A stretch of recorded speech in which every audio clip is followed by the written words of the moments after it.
Sunday mornings in Charleston had always been my sanctuary. I rose early, brewed my tea leaves in the old porcelain pot, and watched the harbor light filter through the oaks outside my kitchen window. It was the one ritual that never failed me, no matter how the years pressed their weight upon my shoulders. That morning was no different until the knock at the door shattered the calm.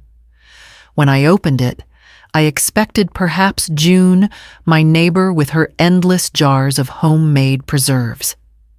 Instead, there they stood, my daughter, Seraphine, her husband, Cassian, his mother Beatrice, and a fourth man I did not recognize, carrying a heavy toolkit and a coiled strip of brass locks.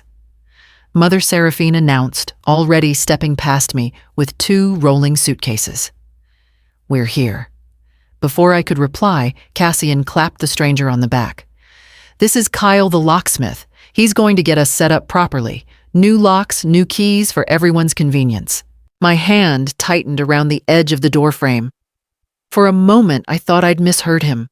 My own daughter hauling luggage into my foyer uninvited was startling enough. But to bring a locksmith, that struck deeper. Beatrice trailed in last, her silk scarf perfectly knotted her eyes, sweeping across my hall as though she were inspecting a property she might buy. "So spacious," she murmured. "We'll find ways to make it warmer, I'm sure." I forced my lips into a semblance of a smile. "Good morning," I said evenly. "What brings you all here with a locksmith, no less?" Cassian chuckled as though it were an inside joke. "Just practicality, Eleanor. 4 adults in one house, it's only smart to update the locks. Safety and convenience, you know." "Convenience," I repeated softly. Inside, my heart hammered. But years of boardroom negotiations had trained me well. Outward composure was armor. If they expected me to flare into indignation, I would deny them that satisfaction. Instead, I stepped aside, letting them drag their belongings in. The locksmith, oblivious to the tension, glanced toward me for approval. I gave a tight nod already, weighing how much he might overhear, how quickly his work could be undone if necessary. Seraphine's heels clicked against the hardwood as she swept into the living room, pointing. "Cass, this room needs lighter curtains. Mother, don't you agree all this dark brocade makes the space so oppressive?" I swallowed a retort. The drapes had been chosen decades earlier with my late husband when we'd restored this mansion together. Every fold carried memory. But I only said, "You're welcome to open the windows if you need light." Cassian and Beatrice disappeared toward the staircase, voices overlapping about which bedrooms suited them best. Seraphine remained by my side, radiant in her silk blouse, smiling as though she were gifting me a blessing instead of invading my home.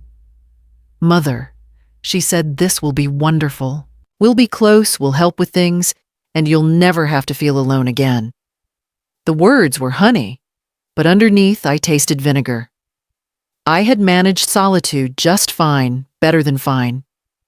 My company had been sold years before my finances well managed. I lived in peace. Alone was not my enemy. "I wasn't feeling alone," I said gently, but she waved the comment away, already pulling out her phone to text. The locksmith began unbolting the front door hardware, each clang of metal echoing in my ribs. That sound metal pulled from wood felt like the ripping of boundaries. I watched them bustle my house, swelling with noise and motion, not of my choosing. And in that swirl of intrusion, something solid rooted itself in me, a quiet, immovable resolve. I would not rage, not yet. Rage only feeds the flames of people who come to consume. No, I would observe record and plan. If they wished to redraw the lines of ownership, I would wait until the ink dried and then rewrite the map in my own hand. The locksmith hummed as he worked. Cassian reappeared, dangling the old brass key that had guarded my front door for 40 years. He grinned, out with the old in with the new. I met his gaze. My face remained calm, but my thoughts sharpened like glass. Because what they didn't understand was that locks can be changed again, keys can be reclaimed, and homes, even when stormed, still remember their rightful keeper. I carried my teacup back to the kitchen, the jasmine leaves now bitter from oversteeping, and set it down untouched. The day that had begun in silence now belonged to them. But I knew the silence would return to me in time, on my terms, and when it did, it would not be empty. It would be the silence of victory, not surrender. By late afternoon, the locksmith had finished leaving behind a scatter of metal shavings on my welcome mat and a jangling ring of new keys. Cassian pocketed them with a flourish, handing one to Seraphine and one to Beatrice, as though he were bestowing gifts rather than cutting into my autonomy. I accepted the third key in silence, weighing its lightness, knowing it was only brass, yet it felt heavier than any chain. The house itself seemed restless. The scent of oil from the freshly drilled locks clung to the foyer, mixing uneasily with the lavender polish I'd used for years. Upstairs, drawers opened and shut as Beatrice claimed space that was not hers. Seraphine hummed while hanging garments in the hall closet as if she had always belonged here. In the living room, Beatrice paused at the sideboard, her fingers brushing the carved edges. "This style is so dreadfully heavy," she said. "All this mahogany, it swallows the light. A fresh coat of paint might revive the place. Cream or dove gray, perhaps." I stood by the fireplace, smoothing my skirt. "That mahogany came from my grandfather's mill," I said, careful to keep my voice level. "He cut the wood himself, planed it, and built that piece before I was born. It has stood here for over 60 years. Beatrice's smile was thin, her eyes dismissive. "Sentimental attachments are charming, Eleanor, but sometimes one must evolve." Cassian strolled in, then carrying a chilled bottle from my wine cellar. He popped the cork before I could object, the sound ricocheting through the room like a pistol shot.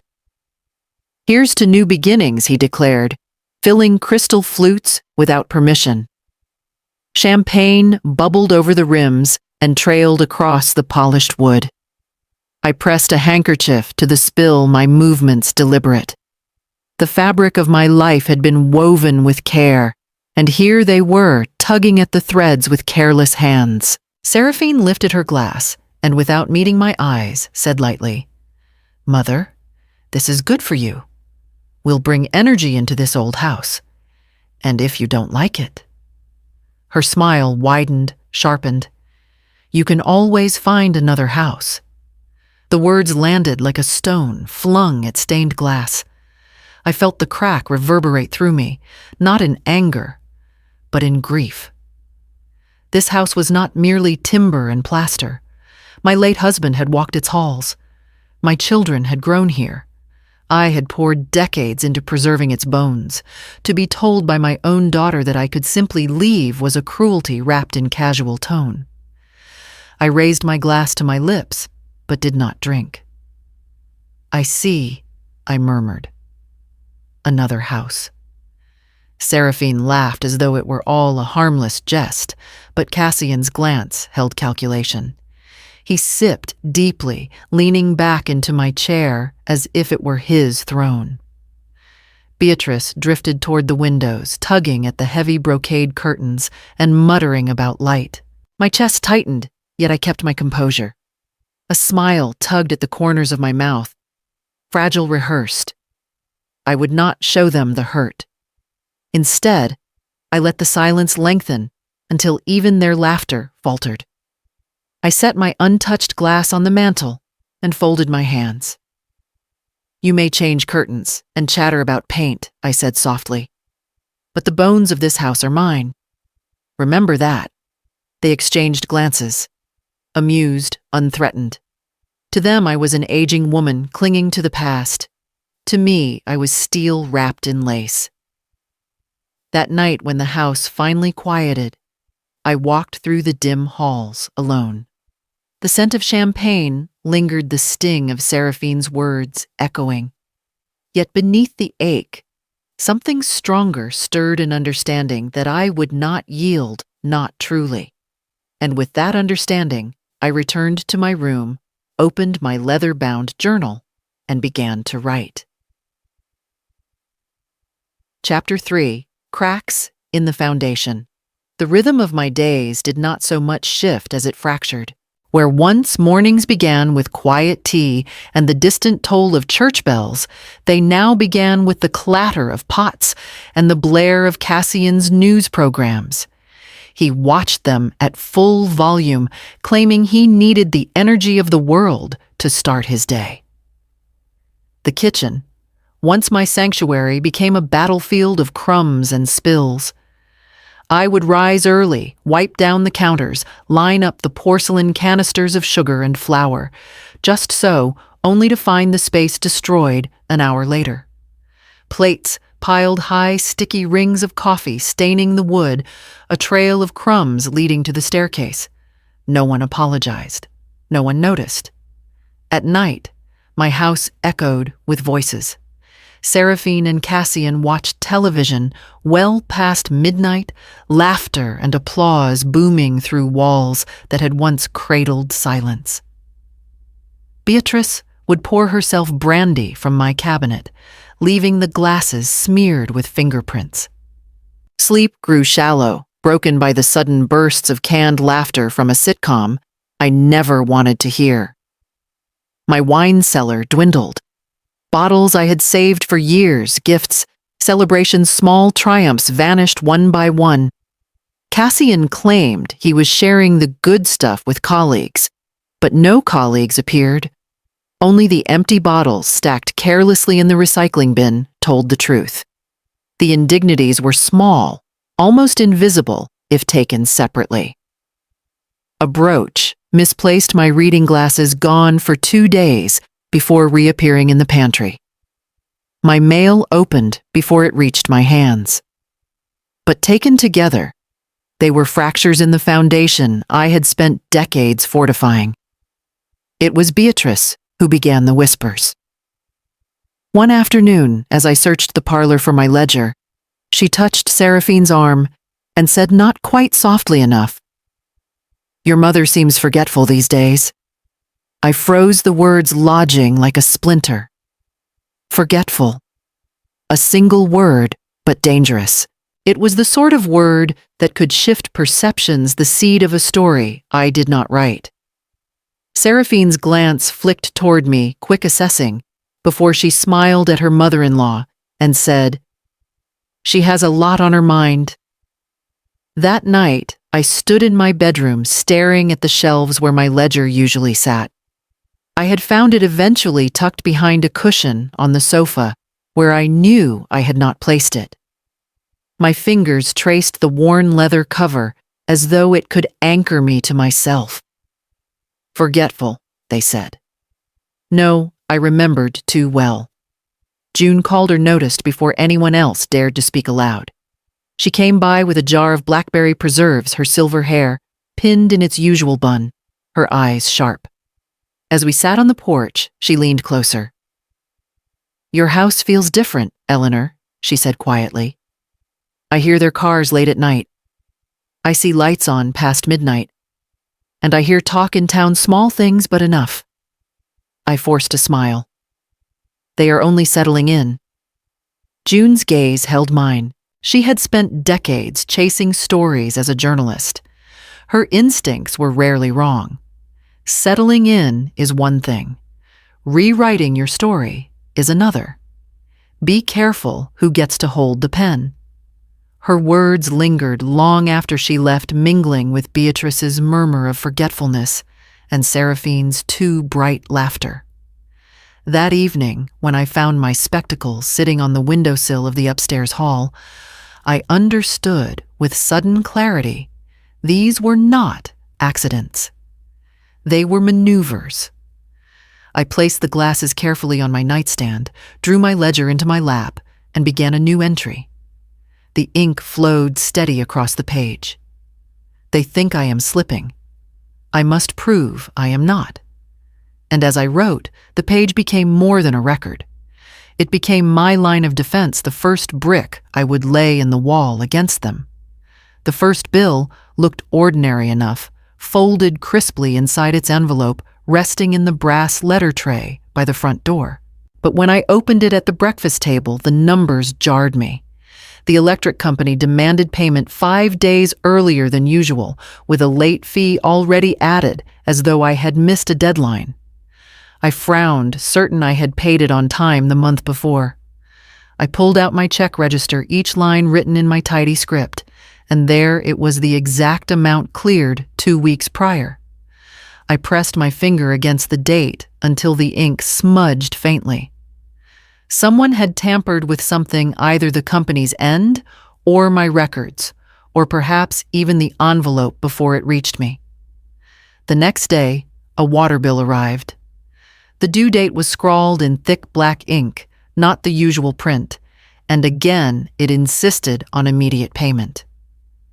As I stared at it, Beatrice drifted into the dining room, a letter opener already in her hand. "Oh, I've taken the liberty of sorting the mail," she said airily. "Saves you the trouble.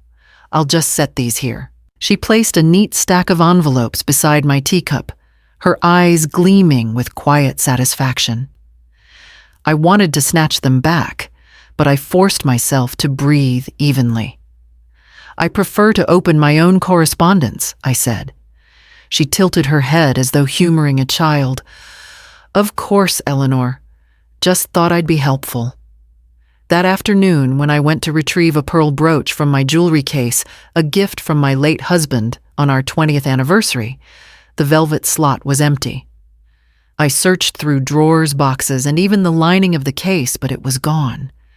My chest tightened, not only from the loss of the jewel, but from the invasion it represented. At dinner, I brought it up carefully. "Has anyone seen a brooch?" It's quite distinctive, white pearls set in a silver star. Cassian carved into the roast chicken without looking up. Maybe you misplaced it. Things get lost when you're juggling too much. Seraphine gave a sympathetic smile. "We'll help you look, Mother. Don't worry." Beatrice sipped her wine. Her lips curved just enough to suggest amusement. Their dismissal pressed against me like the edge of a blade. Misplaced. Forgetful. Words slipped casually into conversation. Yet they carried weight, shaping a narrative not my own. That night, I sat at my desk in the guest room I now occupied, my ledger open.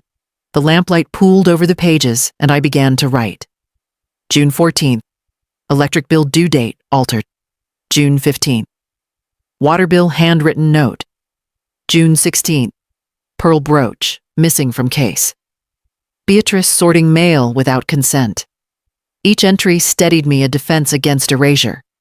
If they wished to paint me as careless, my records would prove otherwise. My handwriting had not faltered. My memory had not blurred. On these pages, I reclaimed my truth. I pressed the nib of my fountain pen harder than usual, the ink spreading dark and heavy. The ledger was no longer just a habit of organization. It was evidence. It was weaponry. The sound of laughter drifted from downstairs, Seraphine's high voice mixing with Cassian's deeper tone.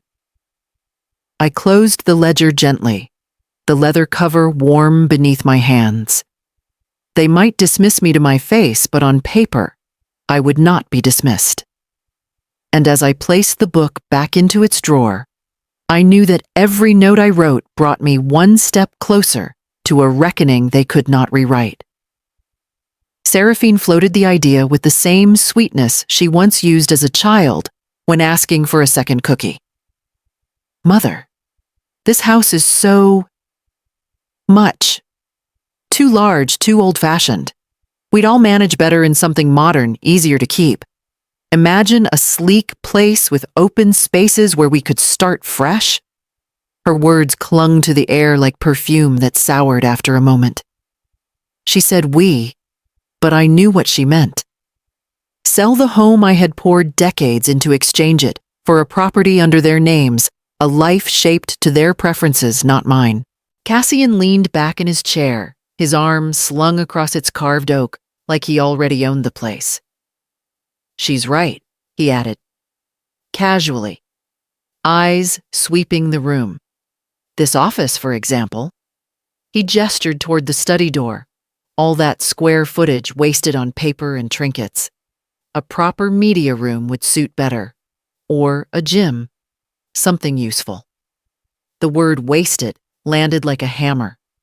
That office had been my refuge through every storm, late nights, balancing accounts, mornings drafting letters in my husband's memory. It was not wasted space. It was the pulse of my independence. I folded my napkins slowly, careful not to betray the tremor in my hands. An interesting suggestion, I said, voice even. Perhaps you're right. Modern houses do have their conveniences. Seraphine's eyes lit, mistaking my restraint for agreement. Yes, exactly. We could sell this one quickly, the neighborhood is in demand, and then choose something together. It would take the pressure off you. I smiled thinly. Pressure. The pressure, apparently, of living in my own home.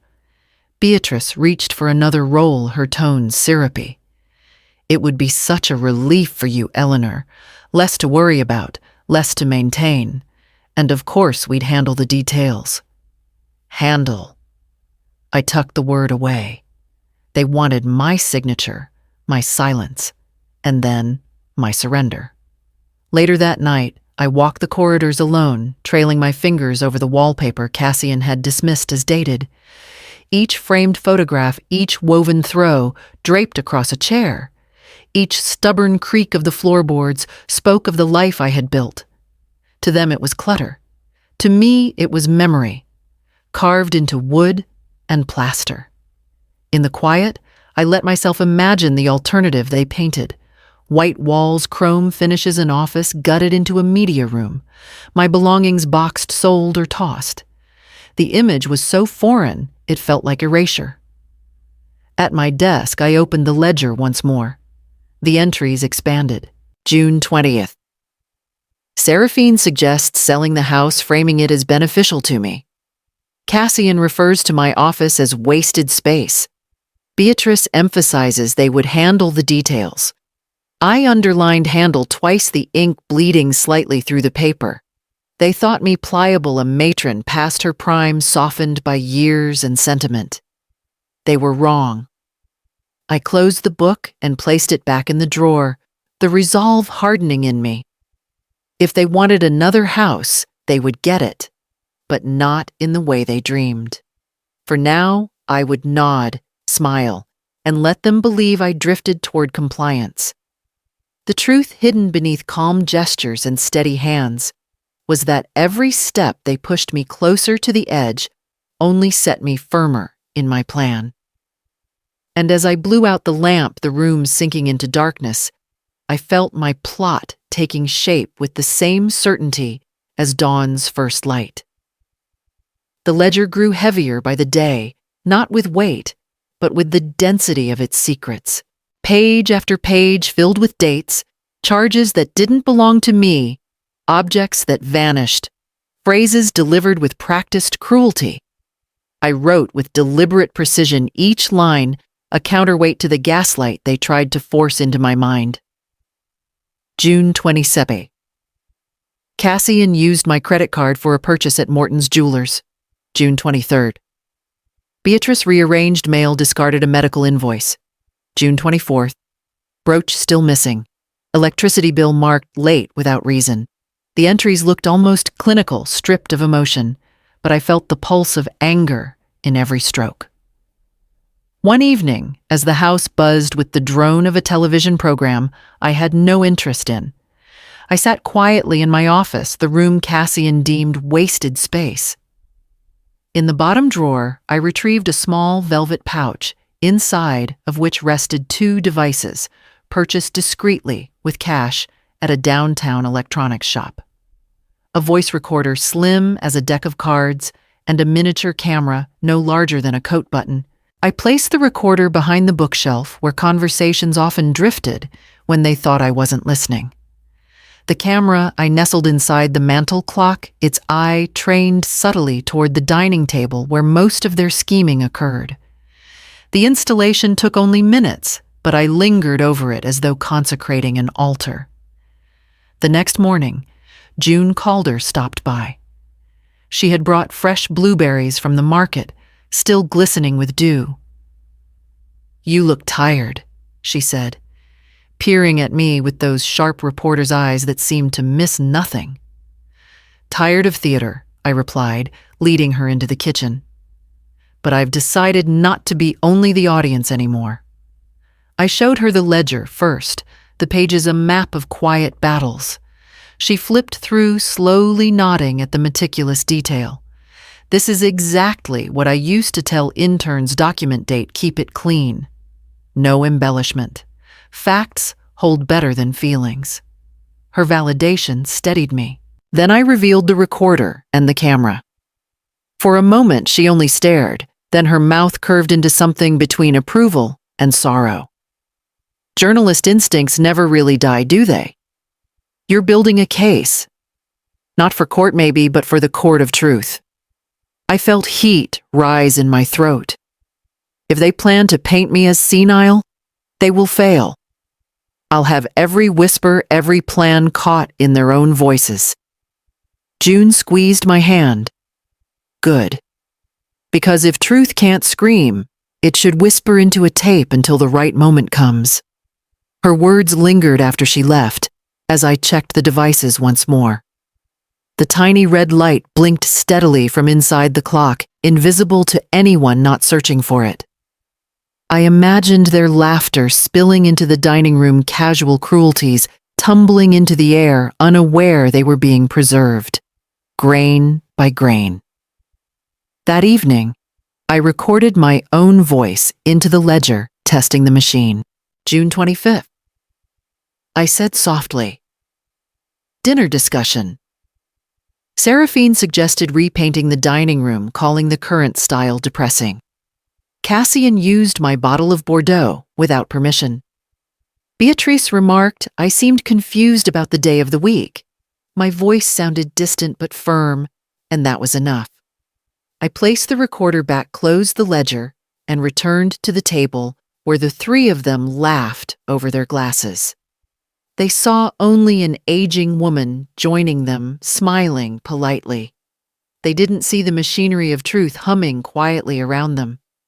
For the first time in weeks, I felt steadier in my chair, not because the battle was over, but because the lines of it were finally clear. And as the recorder blinked silently from its hiding place, I knew it would not be long before those whispers became undeniable.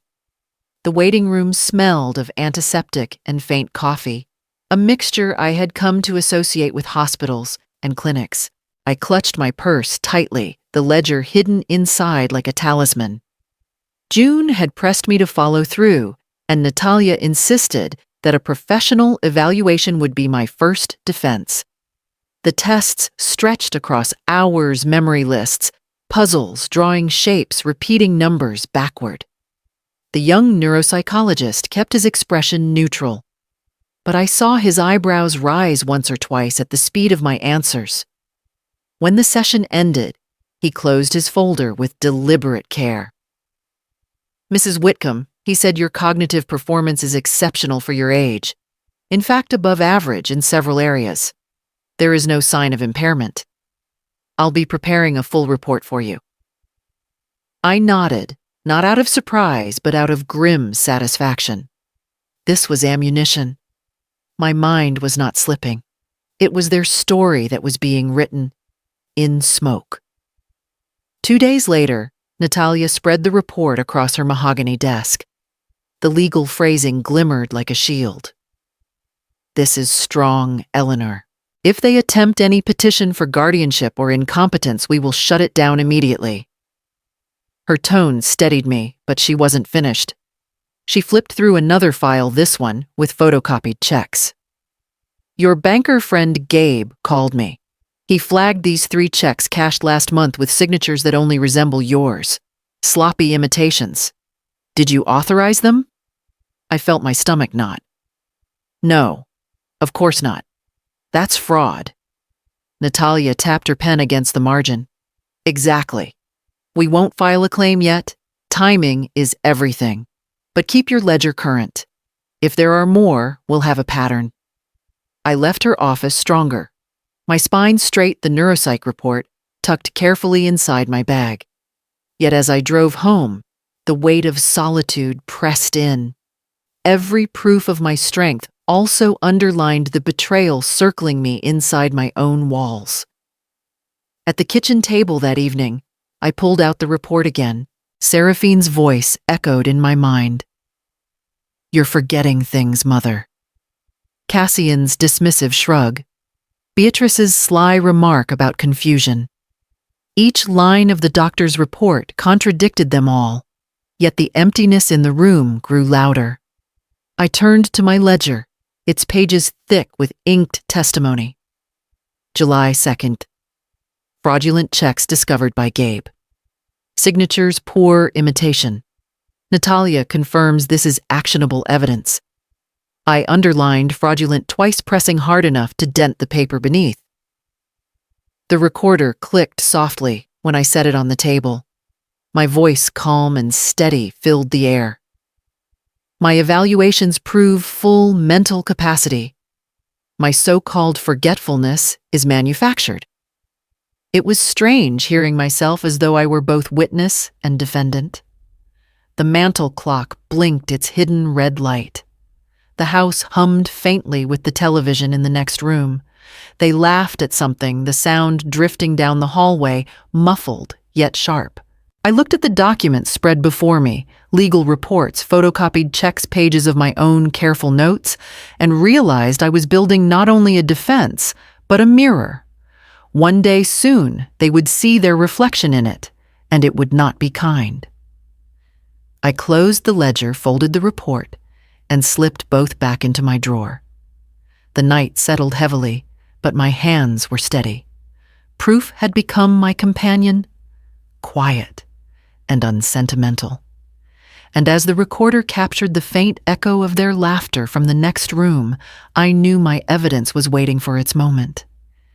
It was after dinner, the table still cluttered with wine glasses and the remains of roasted chicken, when Beatrice cleared her throat with the gravity of someone about to deliver a decree. Eleanor, she said, leaning forward, as though we were conspirators rather than adversaries. This arrangement would be more comfortable for everyone if you considered moving into one of the guest rooms. Your master suite is, well, quite large for just one person, and the study attached could easily become a space we all share. Cassian smirked, swirling what remained of my Bordeaux, a media room perhaps, or a home office where we can coordinate things. Seraphine avoided my eyes, focusing on slicing a piece of bread into tiny, nervous squares. She wasn't leading, not this time. She was letting her husband and his mother push the words forward. I set my fork down with deliberate calm. You may be right, I said evenly. The suite is more than I need. If it makes things easier, I'll move into the garden guest room tomorrow. The silence that followed was not surprise, but something closer to disbelief. Beatrice's lips parted slightly, and Cassian's eyebrows shot up before he hid his satisfaction behind another sip of wine. Well, Beatrice said. Finally, her voice honeyed. I think that's very gracious of you. It will certainly allow us all to feel more settled. I nodded, hiding the tremor that wanted to betray me. Yielding had never been my nature, but sometimes the strongest hand is the one that folds first, at least on the surface. That night, after the house quieted, I carried a single suitcase into the guest room. To anyone watching, I was an old woman, retreating shrunken into a smaller corner of her own home. But when I returned to the master suite, I did not pack clothes first. I opened drawers, cabinets, and the locked chest beneath the bed. Out came files, deeds, account statements, all the sensitive papers that had lived safely within those walls for decades.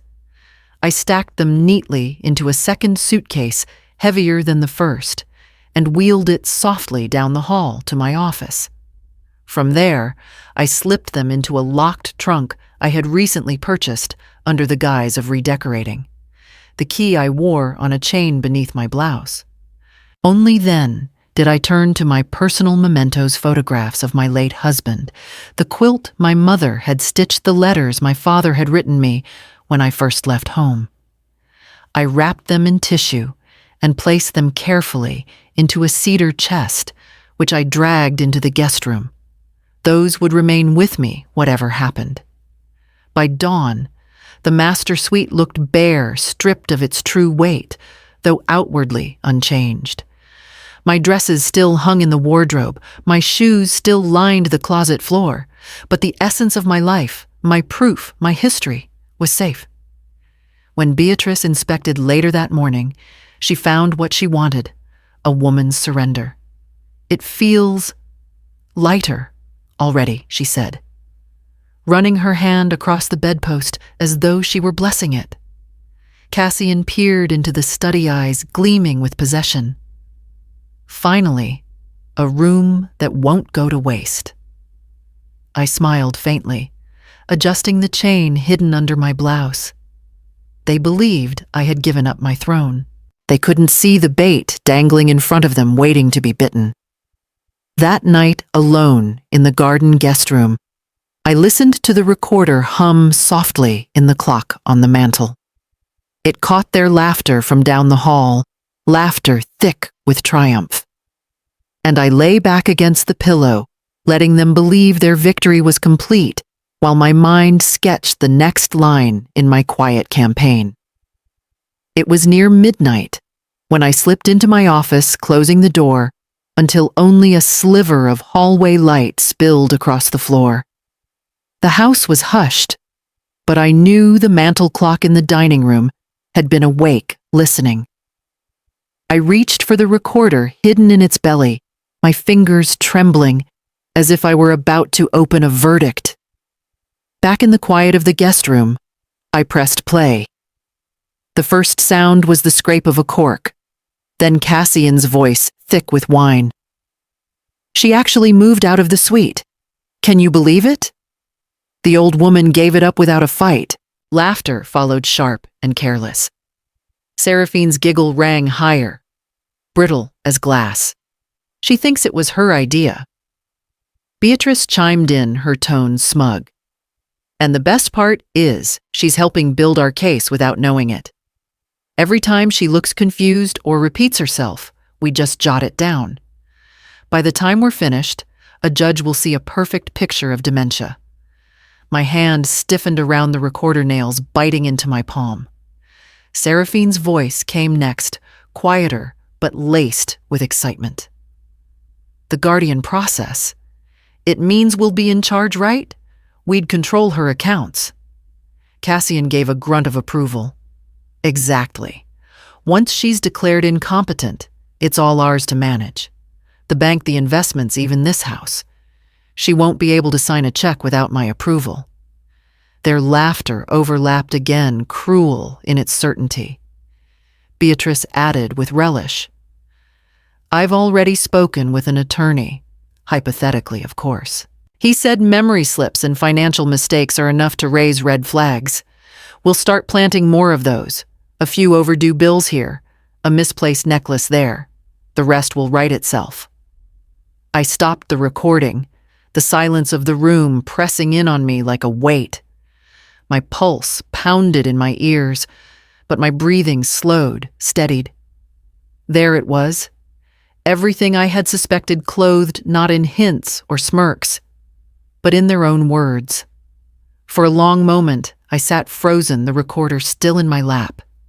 Then I pressed play again, forcing myself to hear it once more to memorize every intonation. Seraphine's voice cracked through the static. I almost feel guilty sometimes. She raised me after all. But then I look around this house, all the things she hoards, and I realize it's wasted on her. She doesn't even enjoy it. Cassian laughed. She won't have to worry about it much longer. Once guardianship is set, she'll live comfortably enough in some assisted living place. No more wandering through these hallways thinking she's still in charge. The three of them erupted, glasses clinking. I pressed pause. My hands were trembling, yes, but not with weakness. The tremor carried heat, a pulse of clarity. They had spoken their own condemnation, and I had it all. I placed the recorder gently on the desk, opened the ledger, and wrote the date at the top of a fresh page. July 8th, audio evidence captured. Seraphine, Cassian, Beatrice discussion of fabricating dementia, securing guardianship, seizing assets.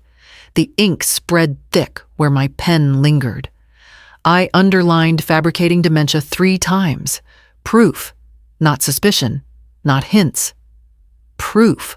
For the first time in weeks, the room around me seemed to expand instead of contract.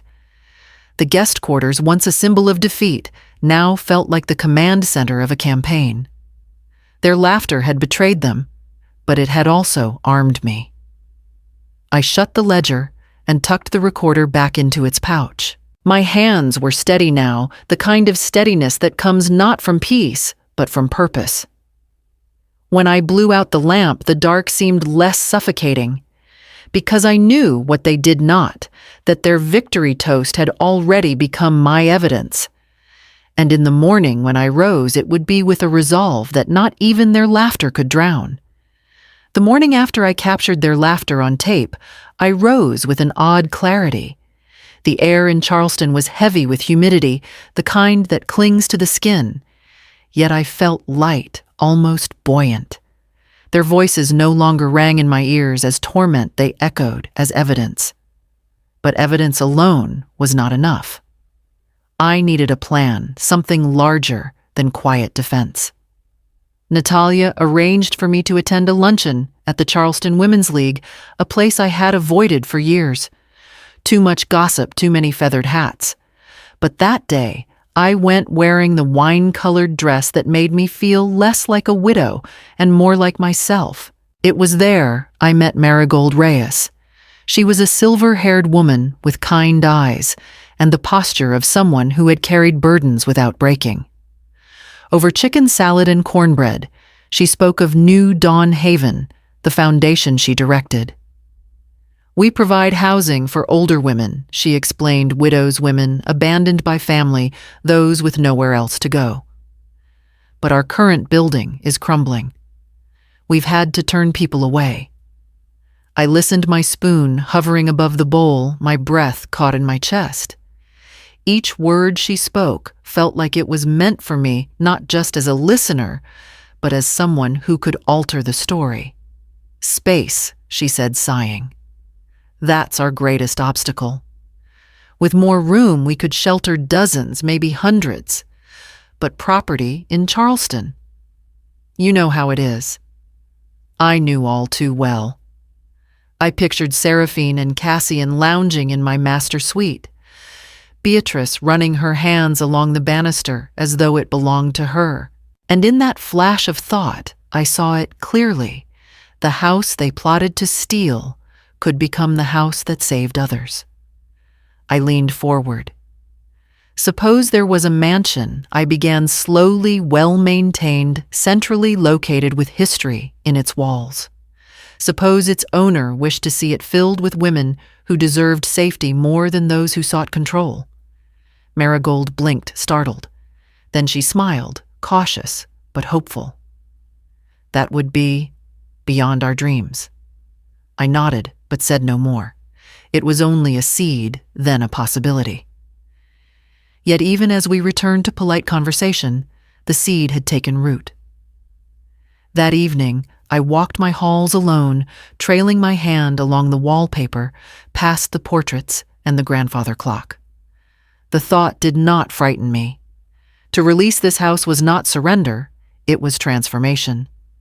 It would not become Seraphine's bargaining chip or Cassian's trophy. It would become a sanctuary for women whose stories mirrored my own, twisted by betrayal, dismissed as burdens left to fend for themselves. Later, I phoned Natalia.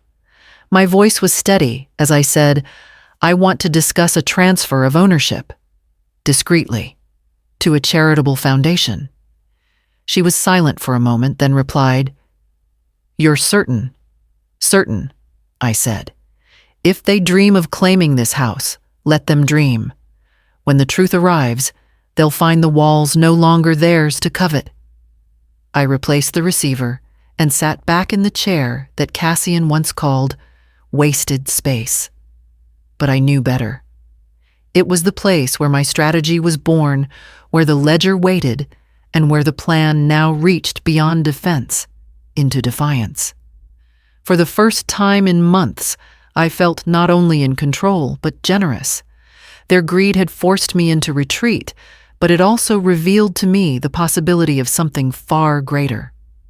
And as I folded the ledger closed for the night, I knew the house would not end as a prison. It would become a haven. Natalia wasted no time once I told her my intentions. Within a week, she had arranged for a shell entity, Whitcomb Trust, LLC, to stand in my place. The paperwork was dense, but her explanation was simple. No one would trace the purchase back to me until I was ready. Privacy is your shield, she said, sliding the documents across her desk. The less they know, the less they can interfere. Through that trust, a contract was drawn up for a sleek 2-bedroom condo overlooking Charleston Harbor.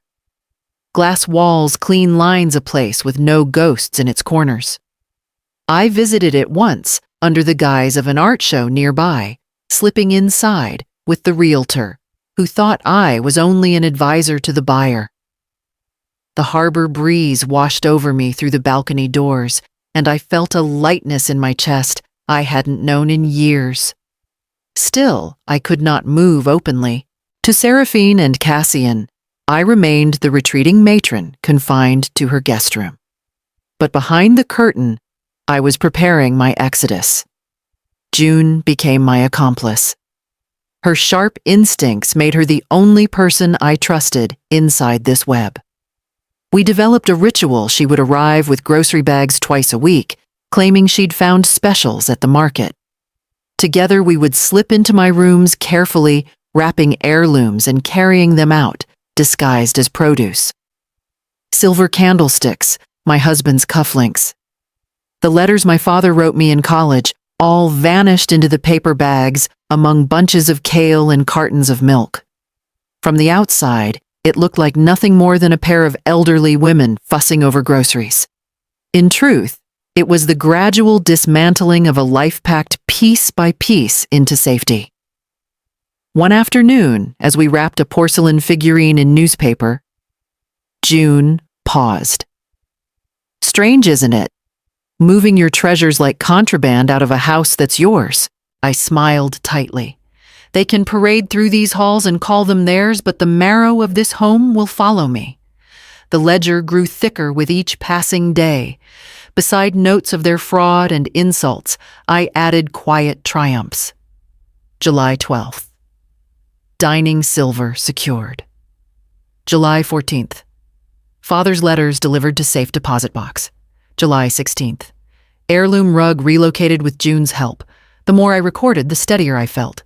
The ledger was no longer just defense. It was a map leading out of captivity.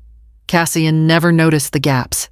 He was too busy leafing through real estate brochures, fantasizing about our next property. Beatrice busied herself criticizing the drapes, and Seraphine tried on my old jewelry without realizing the most valuable pieces were already gone. At night in the guest room, I allowed myself to imagine the condo again, the sun rising over the harbor. The silence broken only by gulls, my ledger resting on a glass desk with no one hovering at the door. Freedom was no longer an abstract idea. It was an address. And as June left one evening with another grocery bag heavy with hidden treasures, I stood at the window watching her cross the street, the faint smile on my lips betraying the truth. The walls around me might have seemed unchanged, but they were shifting box by box toward liberation. The date of the company's 40th anniversary gala circled nearer on my calendar, like an eclipse I had both feared and anticipated. For months, Seraphine had boasted to friends about the grandeur of it all, certain she would take her place as the rightful heiress, standing beside me in photographs, weaving her presence into the fabric of my legacy. She would be there, yes, but not in the way she expected. Natalia came to the house under the guise of a friendly visit, carrying a slim leather briefcase. June followed shortly after, balancing a box of lemon squares to throw off suspicion. In the privacy of my office behind the locked door that Cassian called wasted space, we laid everything out. On the desk sat my ledger, its spine thick with months of careful entries. Beside it, Natalia spread copies of the fraudulent checks Gabe had flagged, each one a sloppy imitation of my signature. On her laptop, she cued the audio files from my recorder, Cassian mocking my supposed confusion, Beatrice plotting guardianship, Seraphine confessing guilt laced with greed. June set up a small projector against the far wall. "Slides," she said briskly.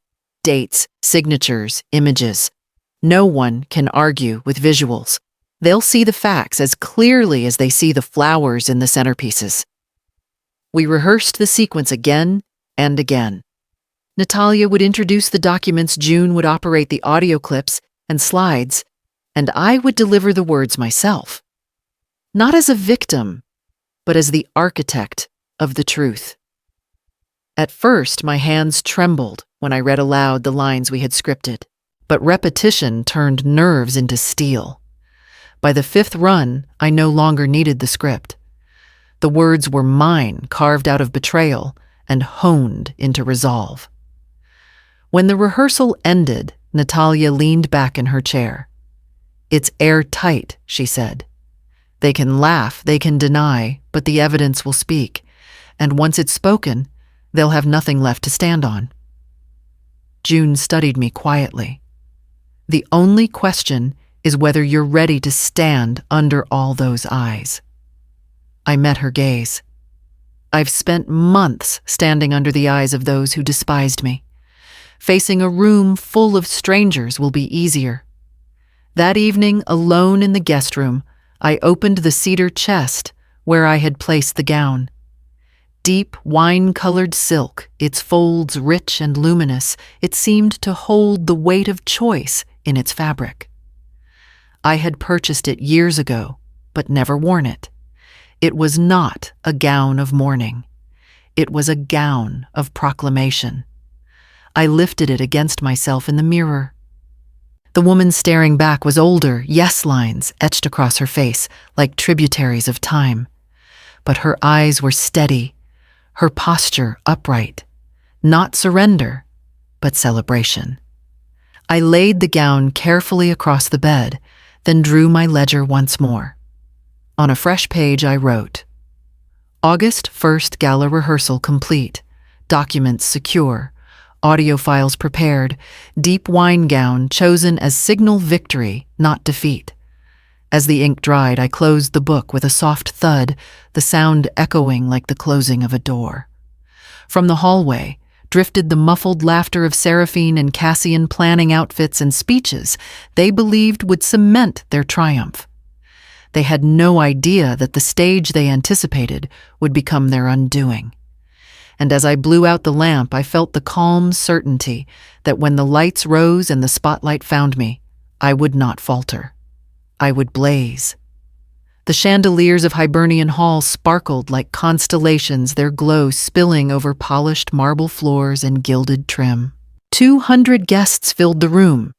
Executives, artisans, board members, patrons of Charleston's arts, all gathered to celebrate the 40th anniversary of Vail Textiles. The hum of conversation mingled with the clink of champagne flutes, a symphony of expectation. Seraphine moved through the crowd like a queen ascending her throne, her dress a shimmering cascade of emerald silk. Cassian trailed her charming in his tailored suit, whispering into the ears of men who could be useful.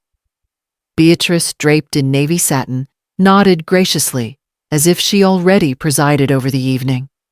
They believed the night belonged to them, but the program cards told another story. My name, not Seraphine's, was printed at the top as the keynote speaker. I waited until the orchestra softened, then stepped onto the stage. My deep wine gown caught the light, the fabric flowing like crimson flame. Conversations faltered, Seraphine midway through. A laugh turned and froze her smile, collapsing as she realized I was not yielding the spotlight. "Good evening," I began, my voice steady, amplified through the hall. "Tonight, we celebrate not only 40 years of Veil Textiles, but 40 years of resilience, vision, and community." Applause rippled politely. Seraphine clutched her champagne flute tighter, her eyes darting toward Cassian, who stiffened. For decades, this company has been more than threads and fabric. It has been a tapestry of women's labor, creativity, and survival. Tonight, I stand here to share news of its future. I paused, letting silence draw them closer. "Veil Textiles has been sold," I said clearly to a values-aligned buyer who has pledged to preserve our artisans' jobs, honor our traditions, and expand opportunities for women in the trade. A collective gasp swept through the room, followed by a wave of applause. Relief shone on the faces of longtime employees, many of whom had feared Cassian's careless ambitions. Journalists leaned forward, pens scratching furiously. On the edge of the crowd, Seraphine's face blanched. She mouthed something to Cassian, anger, disbelief, maybe both. Beatrice set down her glass so hard it rang against the table. I continued, each word measured. This sale was not made in haste. It was planned with care to ensure that the legacy of Veil Textiles will remain intact long after I am gone. The buyer understands that this company was never about greed, but about dignity. That will not change. Applause thundered louder this time, rolling through the hall until the chandeliers seemed to tremble with it. I could feel Seraphine's gaze burning into me, but I did not flinch. I looked instead to the seamstresses at the back, women with hands worn from decades of work, their eyes shining with gratitude. For those who wonder, I added my role will remain consultative for the next year to ensure a smooth transition. After that, I will dedicate myself to a new mission, supporting women who, like those who built this company, deserve stability, opportunity, and respect. I did not name New Dawn Haven yet. That revelation would come soon enough. For now, the point was made, the empire they thought would slip into their hands had already been carried elsewhere, safely beyond their reach. I ended simply bowing my head as the applause swelled again. Veil Textiles is no longer mine, but it remains ours. The orchestra struck up a triumphant chord, glasses raised, voices cheered. To everyone else it was a celebration. To Seraphine, Cassian, and Beatrice, it was a thunderclap of loss. From the stage, I caught Seraphine's expression. Shock curdled into fury, then fear. Cassian whispered urgently, his jaw tight, while Beatrice's lips thinned into a slash of cold disapproval. I stepped down from the podium with calm steps, each heel clicking against the marble, as if sealing my words into stone. The hall glowed brighter, but their world had dimmed. And as I returned to my table, my heart beat not with fear, but with the certainty that the unraveling had only begun. The applause from my announcement had barely faded when Natalia gave a subtle nod from the wings. June dimmed the lights, and the great hall shifted from celebration to expectancy. A projector hummed to life, casting its glow across the white backdrop behind me. Before we raise our glasses too high, I said, my voice calm but resonant, I must share something less joyful, but no less important. It concerns not only myself, but the integrity of what we all value: our homes, our legacies, and our families. A murmur rippled through the crowd. At one of the front tables, Seraphine's fingers tightened around her champagne flute. Cassian leaned forward, his charm stripped into suspicion. Beatrice's eyes narrowed. The first audio clip began to play. Cassian's voice, unmistakable, rolled through the speakers. She actually moved out of the suite. Can you believe it? The old woman gave it up without a fight. Gasps erupted. Heads turned toward their table. The next clip followed Beatrice's syrupy drawl. Every time she looks confused or repeats herself, we just jot it down.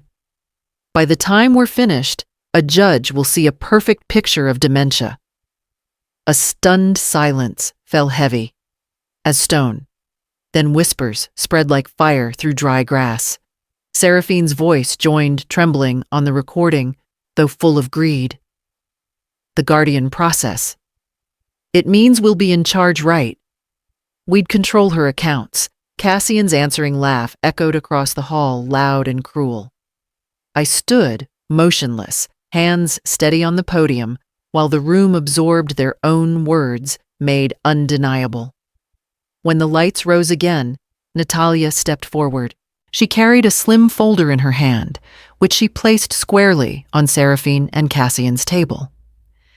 Eviction notices, she said clearly, her attorney's voice cutting through the murmurs, effective immediately, and an injunction for attempted elder financial abuse. Consider yourselves legally restrained from accessing Mrs. Vale's accounts or property. Cassian surged to his feet. This is outrageous. His voice cracked under the weight of panic. This is some trick fabricated. But Natalia only opened the folder and revealed copies of the fraudulent checks Gabe had flagged, projected for all to see. My signature, clumsily forged, filled the screen. 3 checks unauthorized, Natalia announced. Cashed under their watch. The whispers swelled louder, disbelief mixing with disgust. Guests I had known for years turned their faces toward my daughter, once with admiration, now with scorn. Seraphine's lips quivered. Mother, you don't understand. This isn't what it seems. I lifted my hand gently. No, Seraphine. For once, everyone does understand. Because it is exactly what it seems. Beatrice attempted to rise with dignity, but her chair scraped too loudly. We were only concerned for your well-being, she tried her words, drowned by the buzz of voices condemning her. I stood tall, the wine-colored silk of my gown pooling at my feet like fire. For months I had borne their whispers in my own home, their laughter at my expense. Now the whispers had shifted, carried by the crowd, but they were no longer aimed at me. The hall rang with the sound of judgment, but to my ears it was freedom's first song. I turned back to the audience, my voice steady. Tonight was meant to honor 40 years of weaving threads into fabric, of turning labor into beauty.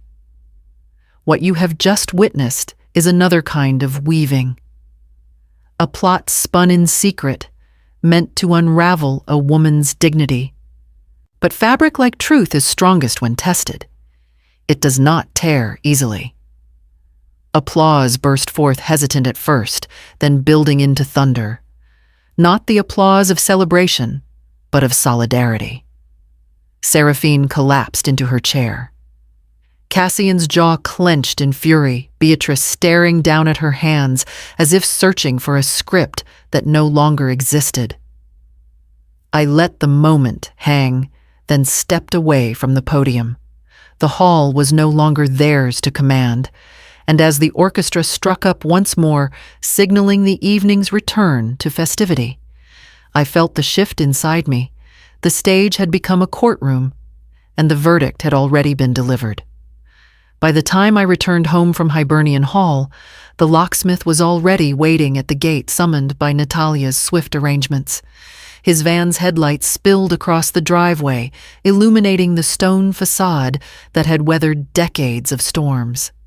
Tonight, it would weather one more. Every lock, I told him firmly. Front, backside doors, cellar study, all of them. He nodded, no questions asked. Metal clinked and drills whirred, each sound a stitch of closure. When he handed me the new keys, I felt their cool weight press into my palm like justice itself. Inside, the air was heavy with silence. Cassian had left in a fury after the gala, and Beatrice had slunk away, her pride cracked but not broken. Only Seraphine remained seated on the bottom step of the staircase, like a child awaiting punishment. Her gown was wrinkled mascara smudged at the edges. "Mother," she whispered when I entered, "please. We were misguided." Cassian pushed Beatrice too. I didn't mean for it to go so far. I set the new keys on the hall table and removed my gloves. And yet it did. Tears welled in her eyes. "I don't want to lose you.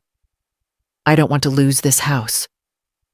I sank into the armchair opposite her, the same chair where I had rocked her to sleep decades ago, when fevers stole her rest.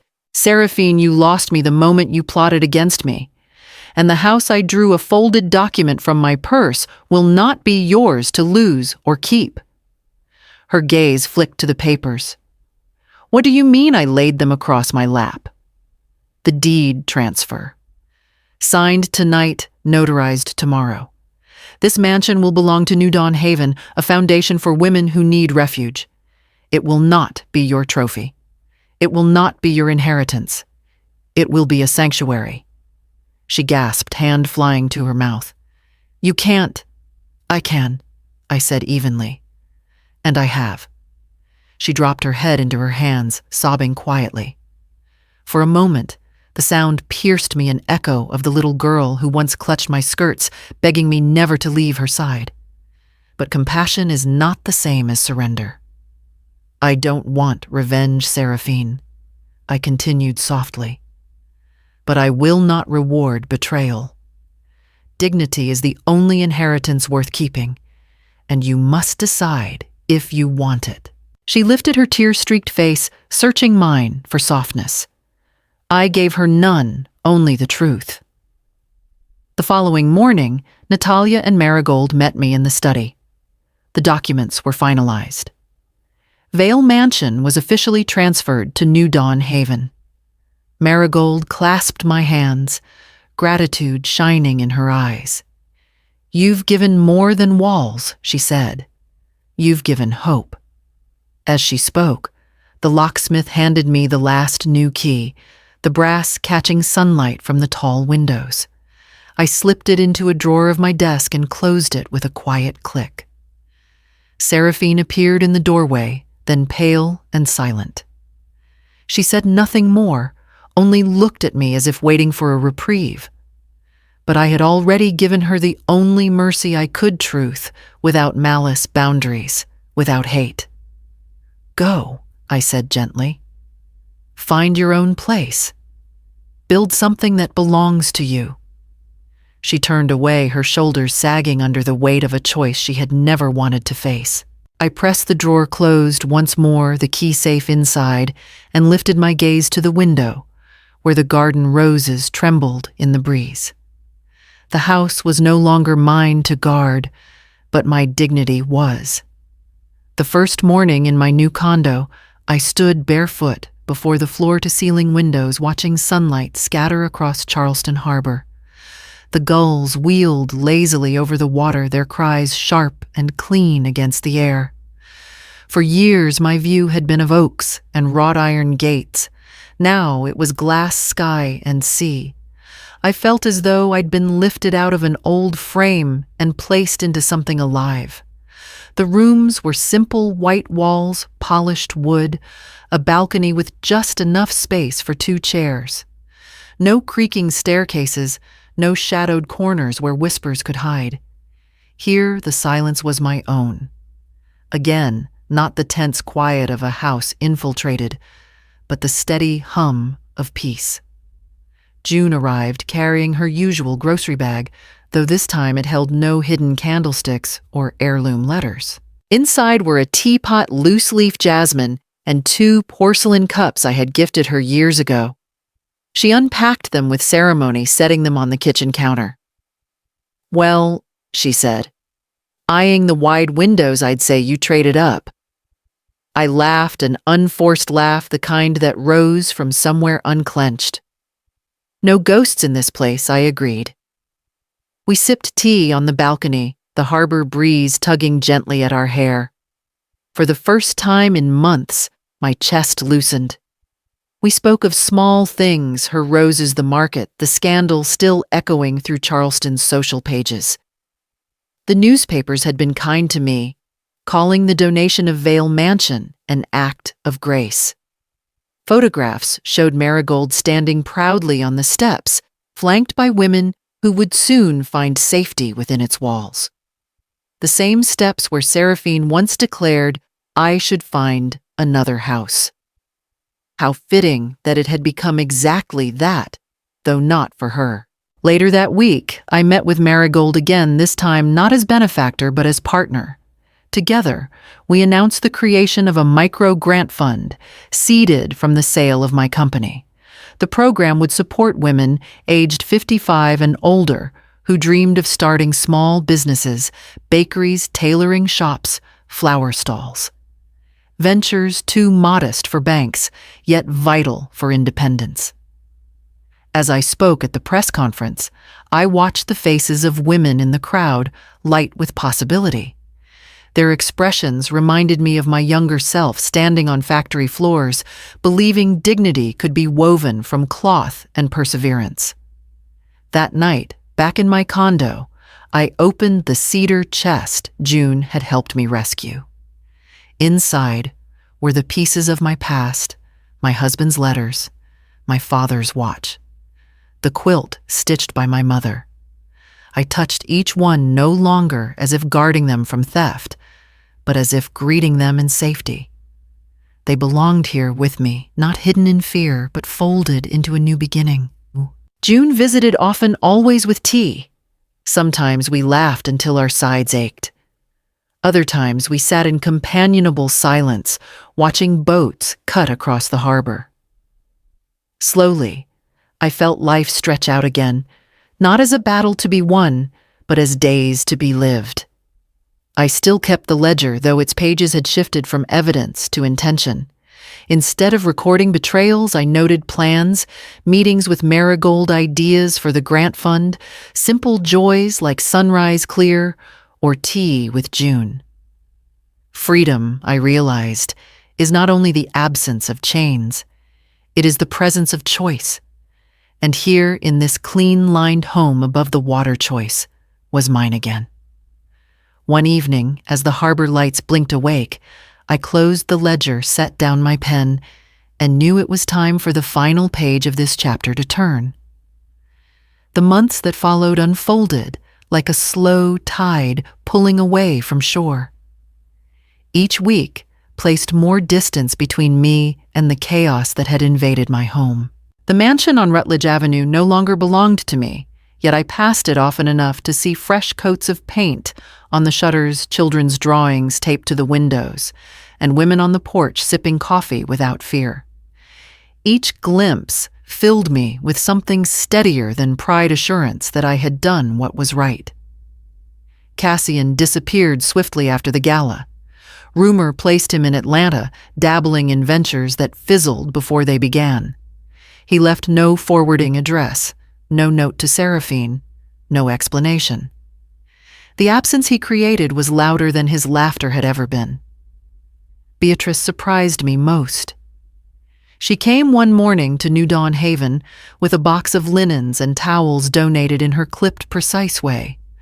At first, She offered no acknowledgement of her own role in the schemes, but she kept returning folding laundry-serving meals eventually, sitting quietly with women who had lost everything. One afternoon, Marigold told me she had seen Beatrice wiping tears from a widow's cheek. I could not decide if it was atonement or survival, but perhaps it didn't matter. Even flawed hands can still carry kindness. And Seraphine, my daughter, took the longest. Weeks passed with silence between us. I busied myself with the grant fund interviewing women who wanted to open bakeries or tailoring shops, each story a reminder of resilience. Still, there were nights when I sat by the window of my condo, the harbor lights glittering, and wondered if Seraphine thought of me at all. The letter arrived on a Tuesday plain envelope, her handwriting shaky, but familiar. Inside was no excuse, no elaborate explanation, just an apology. She admitted her envy, her fear of being ordinary, her weakness in letting Cassian and Beatrice steer her greed. She wrote, "I thought I was claiming security, but I was dismantling love. I cannot undo what I did. I can only say I see it now, and I am sorry." I read it twice, then folded it carefully and placed it in my ledger. Proof of another kind, not of betrayal, but of awareness. Weeks later, Seraphine asked to see me. We met in a cafe overlooking the Battery, a neutral ground. She looked smaller than I remembered, not in stature, but in presence. Her eyes searched mine with caution, like a child asking permission to come closer. "I don't expect forgiveness," she said softly. "I know," I replied. We talked little of the past. More of her plans. She was working part-time, considering courses in design. For once, she spoke without pretense, and I listened without anger. When we parted, I hugged her. Not as fully as once, but not coldly either. It was a beginning, tentative and fragile. That evening, I returned to my condo and unlocked the cedar chest. Among my husband's letters and my father's watch, I placed the spare key to this home. I whispered into the quiet, not for intrusion, only for respect, because I had learned that a key can symbolize many things: possession, control, entitlement. But it can also symbolize trust, offered carefully, not demanded. As the harbor lights shimmered across the water, I felt no fear of what lay ahead. My house was gone, my fortune reshaped, my family fractured and mending. What remained was dignity, mine unbroken. I closed the chest, slid it back into its place, and let the silence of the room enfold me like a cloak. The story was no longer about what they tried to take, but about what I chose to keep. And in that silence, I knew I was ready for whatever knock might come next. Outline. On a calm Sunday, Eleanor is stunned when Seraphine, Cassian, and Beatrice arrive with suitcases and a locksmith. Cassian says they'll update the locks for everyone's convenience. Eleanor hides her shock. She lets them in, but a quiet resolve forms. Hook Q. When the key to your house is taken from your hand, do you fight or wait for the right lock to turn? Beatrice critiques Eleanor's antique decor. Cassian uncorks Eleanor's champagne without asking. Seraphine drops the cruel line, "If you don't like it, find another house." Eleanor smiles thinly, hiding her hurt. Hook Q. What happens when your own child dares you to abandon the home you built? Eleanor's daily routines collapse under noise, dirty kitchens, and late-night TV.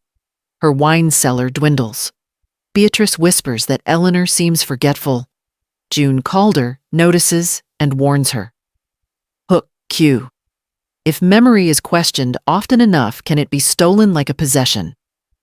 Eleanor finds bills with changed due dates, and a pearl brooch vanishes. Beatrice handles her mail openly. Cassian dismisses her concerns. Eleanor begins documenting every incident in a private ledger.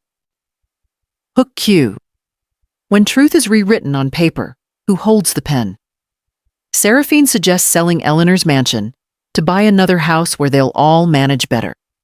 Cassian eyes Eleanor's office, calling it wasted space. Eleanor feigns agreement, but silently plots. Hook Q. What costs more, the price of a house or the price of surrender? Eleanor expands her log with dates, charges, and missing items. She installs a discreet voice recorder and a small camera. June approves, noting her journalist instincts. Hook Q. If truth can't scream, will it whisper into a tape? Eleanor undergoes neuropsych evaluations. Perfect results. Natalia advises legal steps. Gabe flags suspicious checks. Eleanor feels both stronger and lonelier. Hook Q. What's sharper? Proof your mind's clarity or their careless fraud. Beatrice proposes taking Eleanor's master suite and study. Eleanor yields, moving into a guest room, but quietly removing sensitive files. She lets them believe they've won. Hook Q. When you give up your throne, is it defeat or bait for the usurper? The recorder captures Seraphine, Cassian, and Beatrice, laughing about faking dementia evidence and planning guardianship. Eleanor listens, her hands trembling, but her resolve steels. Hook Q. When betrayal is caught in their own laughter, who has the last laugh? Meeting Marigold Reyes. Eleanor hears about New Dawn Haven's struggle for space. Inspiration strikes donate her mansion. She begins secret talks about transferring ownership. Hook Q. What if the house they claimed became a haven for those they mocked? Through Natalia. Eleanor sets up a shell entity to buy a modern Charleston condo. June discreetly ferries heirlooms out in grocery bags. Eleanor envisions freedom. Hook Q. Can you move a life in boxes without anyone noticing the walls shifting? The gala looms. Eleanor, Natalia, and June rehearse the reveal audio clips, slides, notices. She chooses a deep wine gown, a signal of celebration, not surrender. Hook Q. When the spotlight finds you, will you falter or blaze?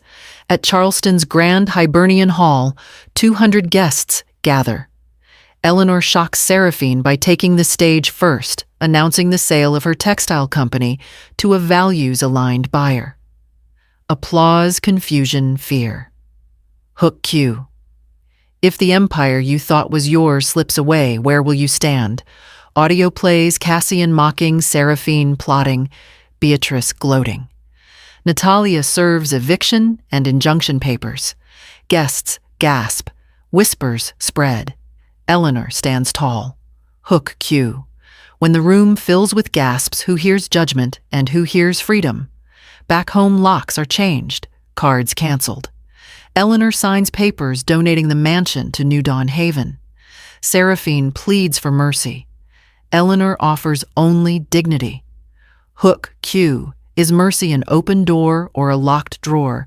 With a single key, Eleanor moves into her modern condo overlooking Charleston Harbor. She launches a micro-grant fund for women 55 plus. June brings tea, laughter returns. News praises her donation. Hook Q. When the past is boxed away, how do you unpack a new life? Months later. Seraphine sends a true apology. Cassian vanishes. Beatrice volunteers at New Dawn Haven. Eleanor whispers, I keep one spare key, not for intrusion, only for respect. Hook Q. Final. When respect finally knocks, do you open the door or guard it forever?